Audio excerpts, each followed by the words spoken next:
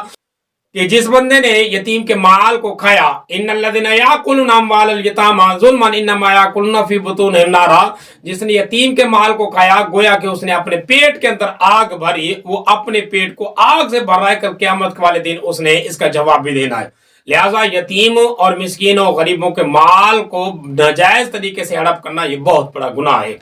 اور پھر اسی کے ضمن میں ایک مسئلہ یہ بھی سمجھ لو، آج کل جو ہمارے دور کے اندر یہ سلسلہ چل پڑا ہے، یہ اصال ثواب کی محفلیں اور اصال ثواب کے نام پر جو خیراتیں اور دعوتیں ہم اڑاتے ہیں، یہ دعوتیں جو ہے نا یہ بھی بڑے قابل غور ہیں۔ اکثر ان میں یہ ناجائزی ہو جاتی ہے کہ مال یتیم کا ہوتا ہے، مال ان لوگوں کا ہوتا ہے جو بندہ اس دنیا کو چھوڑ کر چلا گیا، اس کے پیچھے یتیم ہے، لیکن کھانے والے رشتہ دار اور اڑانے والے یہ سارے علاقے کو لوگ بسا اوقات بہت سارے مقامات پہ ایسا ہوتا ہے کہ یہ ناجائز کام کر رہے ہوتے ہیں اصال ثواب کے نام پر۔ اور پھر تیسری چیز جو اللہ تبارک و تعالی نے سورت کے اندر بیان کی ہے وہ ہے تعدد نساء، یعنی ایک سے زائد بیویوں کا رکھنا اگرچہ شریعت کے اندر جائز ہے۔ اللہ نے ارشاد فرمایا ہے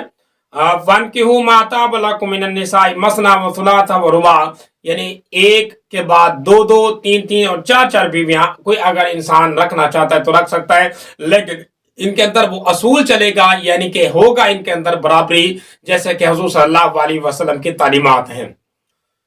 اور پھر چوتھے نمبر پر ایک رکوع آ رہا ہے آیت میراث،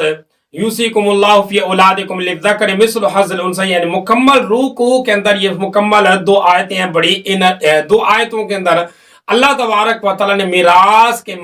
مسئلے کو مکمل اصول کے ساتھ سمجھا دیا ہے، یعنی مکمل جو میراث کے اصول ہیں اللہ پاک نے سمجھا دی ہیں کہ والد کو کتنا ملے گا، والدہ کو کتنا ملے گا، بیٹوں کو کتنا ملے گا، بیٹیوں کو کتنا ملے گا، اور اسی طریقے سے بھائیوں کا کتنا حصہ آئے گا جو اگر ان کے وارث نہ ہو، تو مکمل اصول کے مطابق اللہ پاک نے یہ میراث کے مسئلے کو بھی بیان کر دیا ہے۔ اور پھر اس کے بعد جو رکوع آ رہا ہے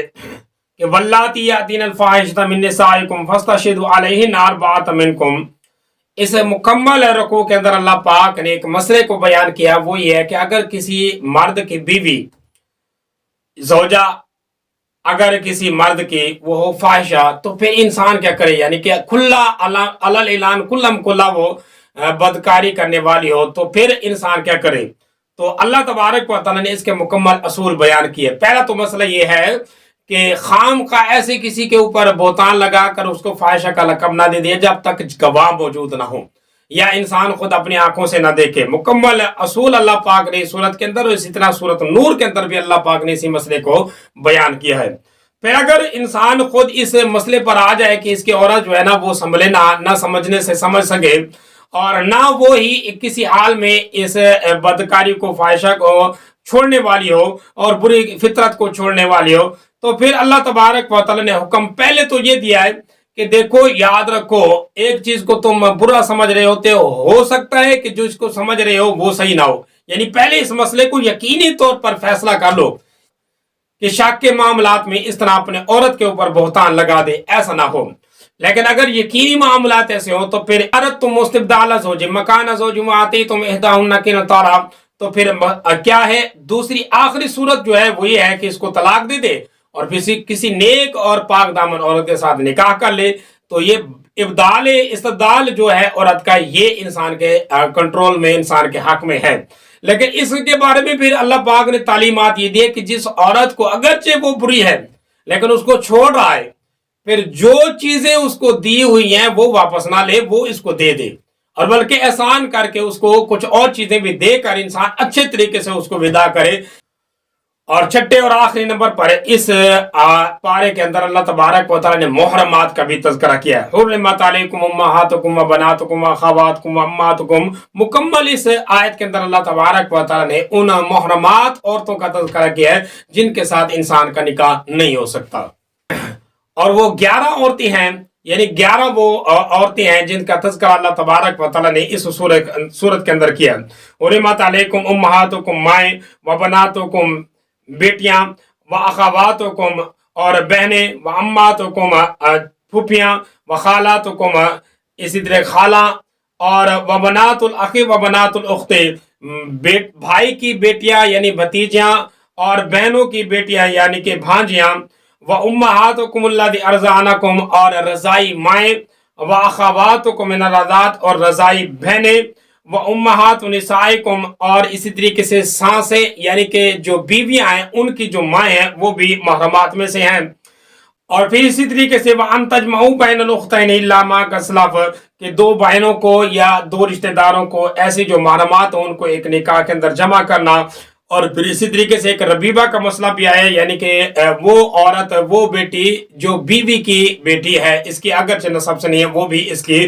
ربیبہ ہے۔ اور پھر اسی طریقے سے منقوہ عورت وہ بھی انسان کے اوپر حرام ہے، یعنی وہ عورت جس کا نکاح پہلے کسی کے ساتھ ہو چکا ہے، وہ کسی کے نکاح میں ہے، اس کے ساتھ بھی اس کا نکاح کرنا حرام۔ تو بہرحال یہ 11 عورتیں ایسی ہیں جن کے ساتھ نکاح نہیں ہو سکتا، یہ محرمات ہیں۔